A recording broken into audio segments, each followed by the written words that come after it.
Boa noite a todos. Graça e paz, amém? Aleluia, gente, que louvor é esse, né? Que louvor é esse? E o tempo todo o Senhor nos chama, né? E quantas vezes durante a madrugada o Senhor nos chama e a gente fica com aquela preguiça de levantar, né? Ah, Senhor, tem certeza que é agora? Se eu falei agora, levanta que eu quero falar contigo. Eu quero, antes de mais nada, vamos orar, né? Vamos agradecer a Deus por essa oportunidade de estarmos aqui mais uma vez em uma reunião para cultuarmos a Ele. É uma grande oportunidade, é um privilégio imenso. E a gente sabe que alguns irmãos não estão aqui com as suas questões, uns não puderam estar, outros talvez optaram por não estar. Mas o que eu quero dizer para você essa noite, antes de qualquer coisa, valorize esse momento. Valorize o privilégio de estar na casa do Senhor. Valorize o cultuar ao Senhor. Porque os tempos são maus. Os tempos que estão aí não são tempos bons. E a gente bem sabe que a volta do Senhor, a gente não sabe quando. E como nos encontraremos nesse momento, né? Então, eu quero agradecer a Deus por estarmos aqui. Amém? Senhor, nosso Pai querido, nós te glorificamos, Senhor, nessa noite. Porque Tu és grande, Tu és soberano, majestoso. Tudo isso que nós cantamos aqui, Senhor. O Deus que nos salva, o Deus que nos protege, o Deus que provê tudo em nossas vidas. O Senhor é tudo, é o nosso tudo. E nós queremos te agradecer por isso, Senhor. Agradecemos pela nossa vida, por estarmos aqui, porque aprouve ao Senhor que nós estivéssemos aqui nessa terra, nesse dia. Porque algo tínhamos para fazer nesse lugar. E eu entrego a Ti, Senhor, nesse momento, essa mensagem que nós vamos receber diretamente do Teu trono, Pai. Que essa mensagem alcance corações, Senhor, ainda que de forma diferente, mas que alcance a todos os corações nessa noite. Eu Te entrego cada vida nesse lugar, meu Pai. Porque somente o Teu Espírito Santo é capaz de sondar os nossos corações. Somente o Teu Espírito Santo é capaz de nos curar de tudo aquilo que precisamos ser curados nessa noite, Pai. Recebe o nosso louvor, a nossa adoração. Toma cativa ao Senhor os nossos ouvidos, os nossos olhos, a nossa boca, para que possamos aproveitar tudo aquilo que o Senhor tem preparado para nós. Em nome de Jesus, amém. Amém? Amém. Deixa eu fazer uma pergunta para você. O ano está acabando, não está? Ou não está acabando? Acabando. O ano já acabou? Porque eu escuto pessoas dizendo assim, 2023 já foi. 2023 já acabou. Alguém aqui já chegou a falar isso? 2023 já acabou? Pode ser sinceros, irmãos. Podem ser sinceros. Alguém já pensou assim? Acabou. O ano 2023 não faço mais nada. Recesso. Acabou. Pois é. Eu quero te dizer que o ano de 2023, ele ainda não acabou. Hoje é dia 14 de dezembro. Nós ainda temos aí, mais quantos dias? 16? 17? 17 que é 31, né? 17 dias. O que nós somos capazes de fazer em 17 dias? Já parou para pensar? O que nós somos capazes de fazer em 17 dias? Muita coisa. Cada dia tem 24 horas. Se multiplicarmos isso aí por 17, vai estar 1 turbilhão de horas ainda. Por que eu estou perguntando isso? Porque eu gostaria que você pensasse, até esse momento, dia 14 de dezembro de 2023, como você tem caminhado com o Senhor? O ano ainda não acabou, mas até hoje, como você tem caminhado com Deus? Quais têm sido as suas posturas? O que você tem feito? Como você tem caminhado com Deus? Eu fiquei me perguntando isso. Porque o ano passa muito rápido. E nós temos uma mania de procrastinação, né? A gente vai deixando tudo para depois, para depois, para depois. E esse depois passa e nada acontece. E aí a gente chega em dezembro e começa a fazer a agenda toda novamente para o próximo ano. Mas eu penso que antes de refazermos uma agenda para o próximo ano, a gente precisa parar e refletir. Como eu estou? O que eu realmente estou disposta a fazer em 2024? Trazendo para nós, para a nossa vida espiritual, que é o que importa para a gente nesse momento, a gente tem vários sonhos, mas eu gostaria de trabalhar a nossa vida espiritual. Nós tivemos uma agenda espiritual para 2023. E será que nós cumprimos essa agenda espiritual em 2023? 2023 eu quero trabalhar mais na obra do Senhor. 2023 eu quero estudar mais a palavra do Senhor. 2023 eu vou me envolver mais com a igreja. 2023 eu vou me aprofundar, eu vou orar mais, eu vou me aproximar de Deus, eu vou ter intimidade com Ele em 2023. Isso lá em dezembro de 2022. 23 passou, está passando, hoje é dia 14 de dezembro.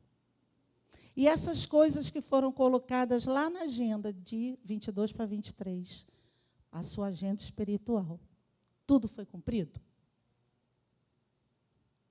Eu fiquei pensando, a minha não, estou sendo sincera, a minha não foi tudo cumprido. E agora nós estamos diante de uma nova agenda, 23 para 24. Mas antes de você pegar a caneta e anotar os seus objetivos espirituais para 2024, reflita. Como eu estou? Como eu estou caminhando com Deus? Qual é a minha condição nesse momento? Para que você não coloque um objetivo que não vá cumprir novamente. Porque até a própria palavra de Deus diz isso, nos ensina, né? Que a gente não deve falar aquilo que a gente não vai cumprir. A gente não pode jurar, não é isso? A gente não pode falar aquilo que a gente não vai cumprir. Porque o Senhor, Ele é um Deus de ordem. O Senhor é um Deus de ordem, de decência, e nós precisamos seguir esse princípio. Então, eu quero só começar falando isso, que não estava nem no script, mas eu senti no coração de falar isso antes da gente começar. E aí eu quero ler com você, lá no Evangelho de Lucas. Foi Lucas que eu botei? Foi. Lucas. Todos entenderam, irmãos, o que eu quis dizer? Amém? Então tá. Não é para pesar, não, tá? É só para conscientizar. Porque isso é algo muito sério. Quando a gente fala para o Senhor, né?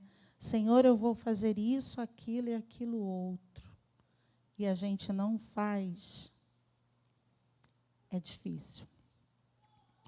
Então, vamos lá. Evangelho de Lucas, capítulo 6. Vamos ler do versículo 46 até o 49.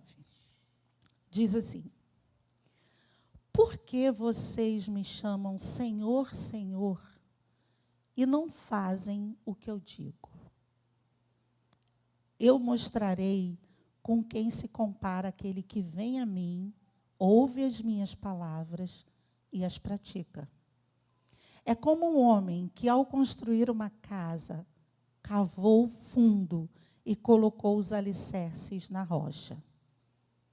Quando veio a inundação, a torrente deu contra aquela casa, mas não a conseguiu abalar, porque estava bem construída. Mas aquele que ouve as minhas palavras e não as pratica, é como um homem que construiu a sua casa sobre o chão, sem alicerces. No momento em que a torrente deu contra aquela casa, ela caiu e a sua destruição foi completa. Amém? Uma passagem muito conhecida, né? Muito conhecida. E aí eu quero começar a refletir com vocês o seguinte: viver nesse mundo que a gente está vivendo, nessa terra que a gente vive, não é algo fácil. Por quê? Porque viver aqui é viver em desconforto, é viver com incômodos. Porque as próprias demandas da vida, elas nos incomodam, são desconfortantes. Então, é difícil viver aqui. Mas uma das coisas que nos incomoda mais nessa vida é uma coisa chamada imprevisibilidade. E a gente vai falar sobre isso essa noite. A imprevisibilidade, palavra difícil, né? Imprevisibilidade. O que é isso? É você não ter o poder de prever. E nós, seres humanos, nós temos essa tendência de querer ter o controle das coisas, o controle da vida, o controle do que vai acontecer. E a gente tem essa tendência de sair determinando o que deve ser feito e como deve ser feito para dar certo. Como se nós fôssemos, assim, os sabedores de todas as coisas. Então, essa questão da imprevisibilidade, isso traz para a gente um desconforto muito grande. Um incômodo que chega a doer.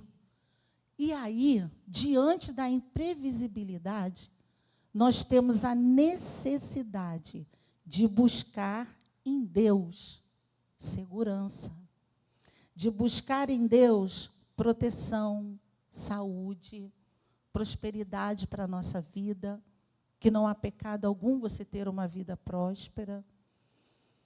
Então, essa questão de não conseguir prever nos deixa inseguros. O que vai acontecer? A palavra de Deus diz: não andeis ansiosos por coisa alguma, quanto ao que hei de vestir, quanto ao que hei de comer. Mas como não viver ansioso se a gente não tem o poder de saber que amanhã a gente vai ter dinheiro, que amanhã a gente vai ter saúde, que amanhã tudo vai dar certo? Então, nós precisamos nos acostumar com a questão da imprevisibilidade. Porque Deus permitiu a imprevisibilidade na nossa vida para que a necessidade de buscá-lo acontecesse. Porque concorda comigo que se nós tivéssemos a previsão do que iria acontecer, nós não buscaríamos a Deus. Quem seria Deus na nossa vida se nós pudéssemos saber o que vai acontecer amanhã? Deus não seria Deus na nossa vida, não é verdade? Nós viveríamos da nossa conta, por nossa conta, segundo as nossas axiologias, né? Aquilo que a gente acha, que pensa. Então, partindo disso, dessa imprevisibilidade que nos leva a buscar a segurança em Deus, buscar a proteção de Deus, buscar a saúde, buscar todas as coisas das quais necessitamos, tem um porém. Deus nos convida a trilhar um caminho completamente imprevisível, alimentando expectativas a cada passo.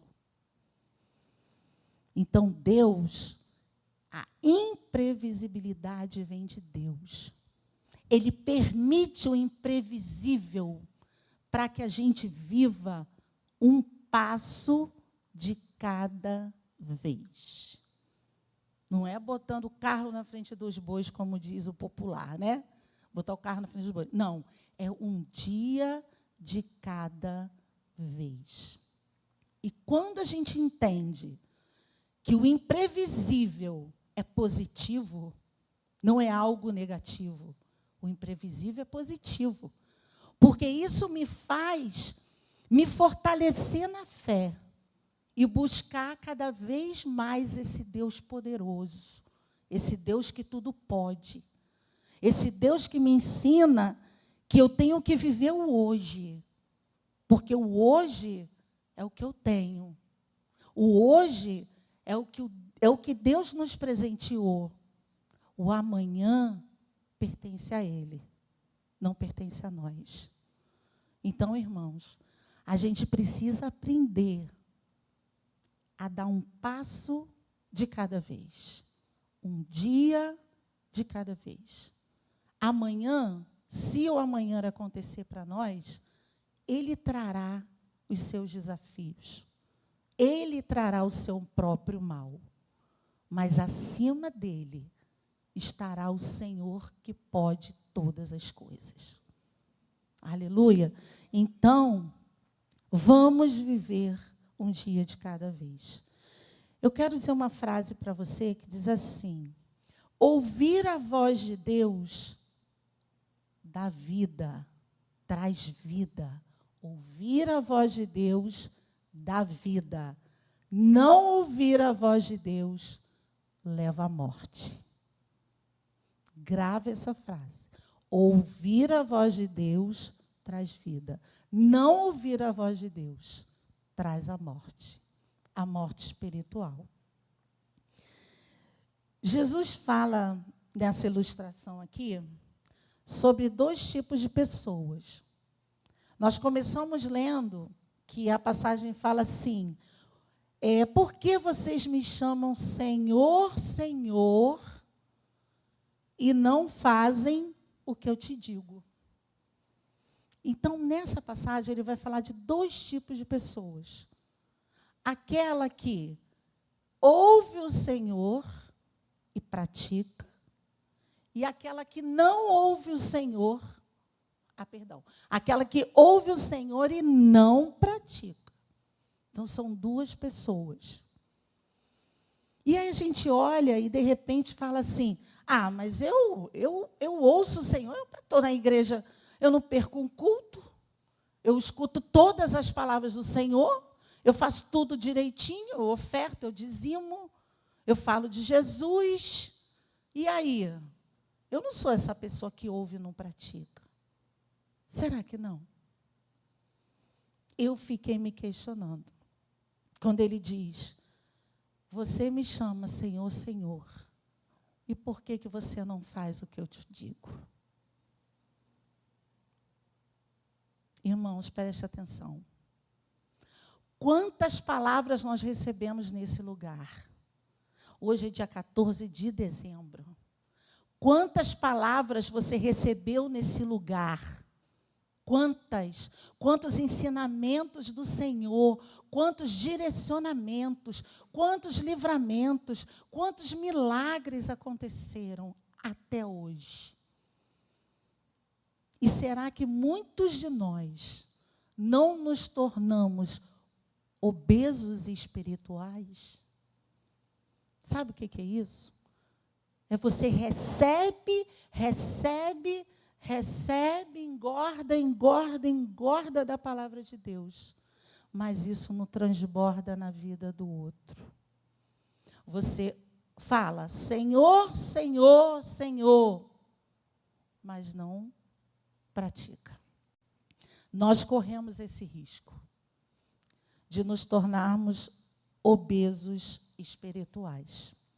E aí, eu coloquei um tema para a gente que fala assim: espaço para Deus.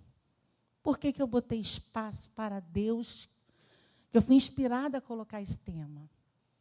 Porque na nossa vida, nós arrumamos espaço para tudo. Concorda comigo que você arruma espaço para tudo? Eu quero estudar. Eu arrumo um espaço para estudar. Um tempo, o espaço o estudo está lá dentro de mim. Eu quero trabalhar. Eu arrumo um espaço e trabalho. Quero me divertir. Eu arrumo um espaço e está lá a diversão. Tenho minhas preocupações, minhas dores de cabeça do dia a dia, né? Conta para pagar, e médico, isso e aquilo, e terapia, e tratamento. Eu arrumo espaço para o que é bom e para o que é ruim. Mas será que a gente para e separa um espaço para Deus? A palavra diz que aquele que ouve e pratica é como um homem que constrói a sua casa onde? Na rocha. Na rocha. E aquele que ouve e não pratica, constrói uma casa na terra, no chão.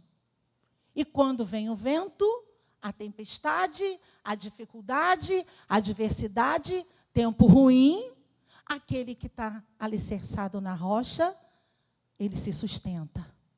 Mas aquele que está no chão, ele se destrói. Ele é derrubado. E aí eu quero trabalhar com você essa casa da rocha. Porque nós não estamos aqui para construirmos casas na terra, casas no chão. Eu não acredito que aqui dentro tenha alguém que queira construir uma casa no chão, para quando a tempestade chegar a ser destruído. Nós somos inteligentes. Nós não estaríamos nesse lugar se não tivéssemos o objetivo de construir a nossa casa espiritual na rocha, no Senhor Jesus ali, sabe? Então, eu quero te dizer que a casa, ela tem alicerces. O próprio texto vai falar isso para a gente. Uma casa, ele cavou fundo e colocou os alicerces na rocha. Então, o homem que construiu a sua casa na rocha, ele cavou fundo e fincou os alicerces na rocha. Quero dizer para você que todo alicerce, ele é enterrado. Todo alicerce fica escondido. As pessoas não veem. As pessoas não veem o alicerce, mas o alicerce existe. Para esse prédio aqui estar de pé, quantos alicerces tem aqui, pastor? Tem noção? Muitos. Muitos alicerces para sustentar essas paredes aqui. Só que você está vendo o alicerce? Não. Você está vendo um templo bonito, um templo decorado, um templo agradável. Mas para que isso aqui se mantenha de pé, existem os alicerces. E eu quero dizer para você que você, como casa na rocha, você precisa ter os teus alicerces enterrados, firmes. As pessoas vão olhar para você, vão ver que você está bem, vão ver que você está firme, vai parecer que você não tem problemas. Elas não vão ver seus alicerces, mas você tem alicerces. E esses alicerces você vai conseguir através do conhecimento profundo. Você vai cavar profundamente na palavra de Deus. Porque o alicerce, ele é profundo. E para ter um alicerce profundo, você precisa ser profunda também no conhecimento da palavra de Deus. Aleluia. João 8,32. Vê se dá para botar, Mateus. Bia, para mim, por favor. Vamos ver se eu botei a passagem certa, que eu estava lembrando ali. João 8,32 diz assim: e conhecerão a verdade, e a verdade os libertará. Então, irmãos, primeira coisa para você se tornar uma casa na rocha é você ter alicerces profundos. É você ter profundidade no conhecimento da palavra de Deus. Porque é essa palavra que vai te livrar, é essa palavra que vai te libertar. É essa palavra que não vai deixar você cair. A segunda coisa que eu destaco aqui é o seguinte: não apenas goste da palavra de Deus, mas a pratique. Tem gente que é amante da palavra de Deus. Ah, eu adoro ir para o culto. Olha, como eu gosto de receber uma pregação, eu me sinto tão bem, tão leve, eu saio da igreja tão bem quando eu escuto uma palavra. Ok, você ama ouvir a palavra de Deus, mas o que você faz com ela? O que você faz com a palavra que Deus traz para você? Então, não apenas ame a palavra de Deus, mas pratique a palavra de Deus. Porque nós somos testemunhas vivas nessa terra. Testemunhas de Cristo nessa terra. E o que Ele espera de nós é que nós andemos por essa terra mostrando às outras pessoas que precisam dessa luz, que você tem essa luz para apresentar para elas. E a gente só consegue testemunhar de Deus sendo reflexo de Jesus Cristo. E para ser reflexo, a gente tem que mastigar a palavra, ingerir a palavra, deixar a palavra ruminando dentro da gente. Sabe o que é ruminar? Sabe o que é ruminar? Quando o animal come e ele fica, engole. Aí digere, engole. E ruminando. Nós precisamos ruminar a palavra de Deus. A palavra de Deus vem, aí digere, vem, a gente fala, daqui a pouco aquela palavra volta. E quando você encontra outra pessoa, você rumina de novo. Você traz a palavra, transborda e ela volta. Então, não seja apenas amantes da palavra de Deus. Sejam praticantes da palavra de Deus. E aí, eu gostaria que colocasse Tiago 1, 22 a 25. Sejam praticantes da palavra e não apenas ouvintes, enganando vocês mesmos. Forte, né, irmãos? Forte. Sejam praticantes da palavra, não apenas ouvintes, enganando a vocês mesmos.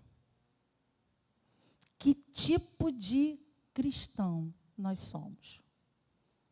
Ouvintes ou praticantes? Rotulados? Como que nós somos? É uma provocação, né? Mas é para você pensar. E aí o terceiro ponto, eu coloquei assim: pratique a disciplina da solitude. O que eu quero dizer com isso? Não é da solidão, é da solitude mesmo, tá?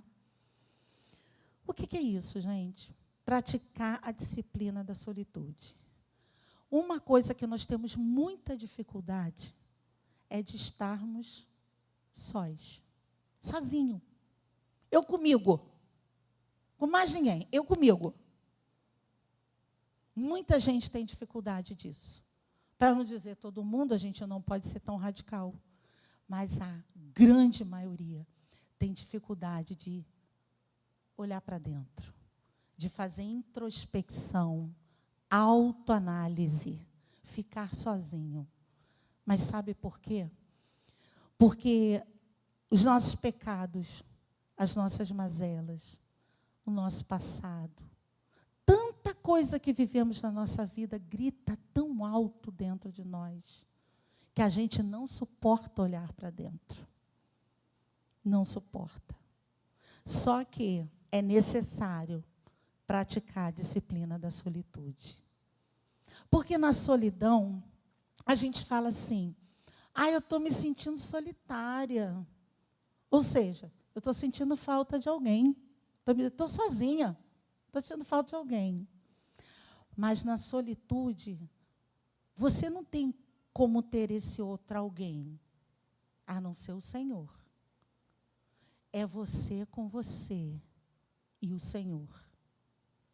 E isso nós temos como exemplo o Senhor Jesus. Lá no Getsêmani, ele se reservava para orar, ele se reservava para ter com ele mesmo. Porque aquele momento, ele não gostaria de estar passando. Ele não gostaria. Com certeza, se ele pudesse escolher, ele não gostaria. Só que existia algo nele que era muito superior à vontade dele, que era a vontade do Pai. E o Senhor Jesus passou por tudo que passou e se entregou por obediência, por querer fazer a vontade do Pai. Então eu quero te convidar nessa noite a praticar a disciplina da solitude. A praticar estar sozinho, você com você mesmo, diante do Senhor. E que no seu coração desperte o desejo de fazer a vontade do Pai. Porque só assim a gente se liberta de tudo aquilo que nos machuca. Porque nós não conseguimos falar muitas coisas para o outro que é igual a nós. Mas para Deus não há reservas. E só tem uma forma, é através da solitude. É você com você mesmo. E aí eu quero colocar Marcos 14, 32 a 34, tá? Essa solitude, gente, ela gera intimidade com Deus, tá? Porque na solitude vai ser o seu lugar secreto. E no lugar secreto, Deus fala com você, diretamente com você. Porque Deus é um Deus que se comunica. Mas só que Ele não grita, Ele sussurra. E para a gente ouvir, a gente precisa estar em introspecção. Através da nossa introspecção, o Senhor vai falar com a gente. E aí Marcos diz, então foram para um lugar chamado Getsêmani. E Jesus disse aos seus discípulos, sentem aqui, enquanto eu vou orar. Ele não disse assim, senta aqui, que nós vamos orar juntos. Não. Ele falou, sentem aqui, enquanto eu vou orar. Era ele com ele. Ele tinha momentos de orar junto com os discípulos, mas ele tinha um momento dele, o momento da solitude, o momento dele com o Pai. E naquele momento ele era fortalecido. Naquele momento a vontade do Pai o fortalecia. Assim vai ser com a gente. No nosso lugar secreto, na nossa solitude, o Senhor vai falar conosco. E todas as respostas que você precisa, todo o fortalecimento que você precisa, você vai receber nesse momento. Não tenha vergonha de se expor para o Senhor. Porque muito antes de se expor, Ele já nos conhece. Ele já sabe tudo o que a gente precisa colocar diante dele. Agora eu quero Mateus 6,6 para a gente terminar. Mateus 6,6. Mas, quando você orar, vá para o seu quarto, feche a porta e ore a seu pai, que está em secreto. Então, seu pai, que vem em secreto, o recompensará. Amém, irmãos? Em conclusão, eu quero dizer para você, precisamos dar espaço para Deus. Eu sei que você tem espaço aí no seu interior para muitas coisas. Tem preocupações tomando espaço, tem alegrias tomando espaço, tem sonhos tomando espaço, tem muitas coisas tomando espaço. Mas eu te convido essa noite, eu te desafio, melhor dizendo, a arrumar um espaço para Deus. Esse trono está vazio. Por que eu botei vazio? Porque eu não sei o que ocupa o trono do teu coração. Eu não sei o que está ocupando esse lugar no teu coração, na tua vida, na tua mente. Mas eu quero te dizer que o dono desse trono, ele não divide esse trono com ninguém. O trono é dele. O trono é do Senhor. O trono é de Deus. E ele não divide com ninguém. E ele é o rei da tua vida. Ele é o governador da tua vida. Ele é tudo da tua vida. Então, esse espaço é de Deus. Esse espaço é de Deus. Mas para que ele ocupe esse lugar, você precisa se esvaziar de você. Você precisa ir por lugar secreto. Você precisa praticar a solitude, colocar tudo para fora. Se esvazia de você e libera o trono do teu coração para o Senhor Jesus reinar. Amém? Amém. Pastor.